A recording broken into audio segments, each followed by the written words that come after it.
And come mid-terms at the end of this year, you will see what will happen.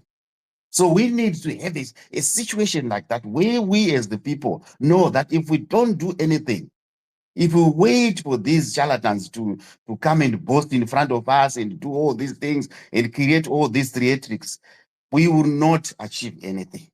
And that brings me to the story Anna Tungwarara and all these fictional characters that you were talking about. This is how dictatorship rules.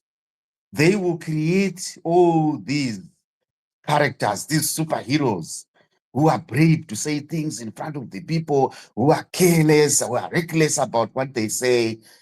All of it is an illusion. What they are trying to drive you away from is the real issue, that you're actually under a dictatorship. The real issue, who is the dictator himself? So once we start talking about Tungwarara, once we start talking about Tungwarara, once we start talking about Chivayo, once we start talking about Geza, we are not talking about the real problem, which is ZANU-PF and the leader Mnangagwa and Chiwenga himself. So Chiwenga, I heard someone saying kuti akadziya moto wembavha. Haana kudziya moto wembavha. He is part of the Mbava, group itself. He was involved. This is a gang that took over the country, in 2017.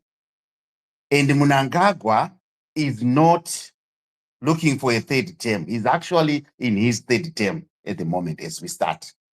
Second term yake technically finished in 2025. Trying to create an illusion hey, 2030 is to try to hide from you that is actually in his third term.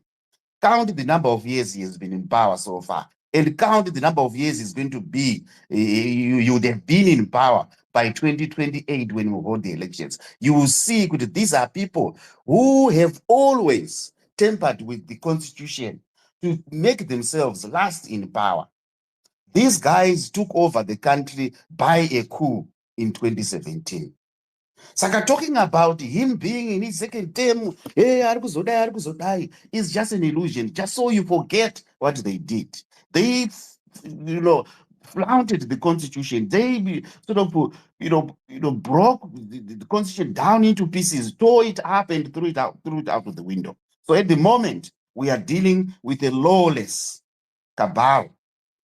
We are dealing with a lawless leadership who do not care about rules and regulations, just like Trump is doing the same in America. And it's unfortunate that countries that are considered as models, like America, models of democracy, are going through what they're going through at the moment. It is not good for us, shitty countries like Zimbabwe, because when that happens, our leaders will tell you, see, we are angels. Look at what's happening in America. America wants to take over Greenland. America wants to do this. America, Donald Trump has done this. Donald Trump has killed, someone on the streets and so on. Forgetting, making us, trying to make us forget the atrocities they have committed themselves and how much they have oppressed us as a people from, 1980 to date. So we are being led by people who know what they are doing. These characters that they introduced, it's part of the illusion so that these people can keep themselves in power. Just remember, when you talk about whatever we're talking about here, that we are under a coup government. Nobody has withdrawn from what they did in 2017. And they are going to rule on the basis of what happened in 2017. They are not going to give up power that easily. They are going to maintain that grip on the basis of what happened in 2017. And this is what they want us to forget. This is why they introduce all these powerless individuals that make, so that you can think that they are having, succession fights and all that. This has always happened in ZANU-PF. And that led to the coup that we experienced in 2017. And that coup was not a coup against Mugabe. Mugabe was already old, a 90 plus something old man, useless. He did not need to continue in power. The coup was against the opposition because ZANU-PF knew that they were not going to win an election with Mnangagwa as a candidate. He was not charismatic enough. He was not liked by Zimbabweans, and he has never been liked by Zimbabweans. And they knew that having an election at that time, and Mugabe himself also was not saleable to the people because he was an old man, useless.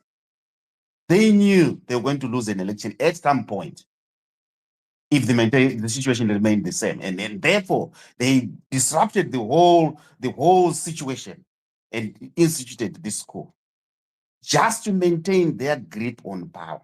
So this was not a coup against anyone in ZANU-PF. This was a coup against the Zimbabweans, and this was a coup against our opposition.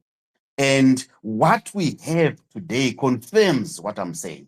The situation we have. If you see what then happened from then on to today, you can see how much this was meant to be against the people of Zimbabwe. Because the rubbish they mentioned about all the criminals around the president, blah, blah, blah, blah, blah.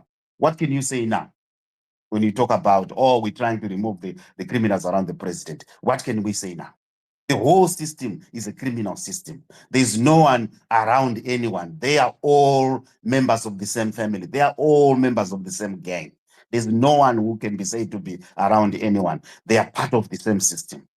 So the coup in 2017 was against the people of Zimbabwe, and this is why we continue to languish in political poverty and economic poverty like we are at the moment. So, as I said before, the power has to come from us, the people, and we have to think about how we can sort of remind the Zimbabweans that for this to end, for this to never happen again, people have to show that they do not tolerate nonsense like what happens in other countries. In France, for example, where people live, relatively well, any nonsense that happens, people are on the streets demonstrating their power. In Greece, for example, the country messed up, the whole messed up, I think about 10 years ago, and Athens burned. Athens was burnt in a couple of places to ashes. This is what needs to happen in Zimbabwe. If we continue to show our docility, we will be like Russia for 400 years. We'll be run by the same cabal. And it will not be surprising because this has happened before in other countries, like I have said. Thank you so much. All right.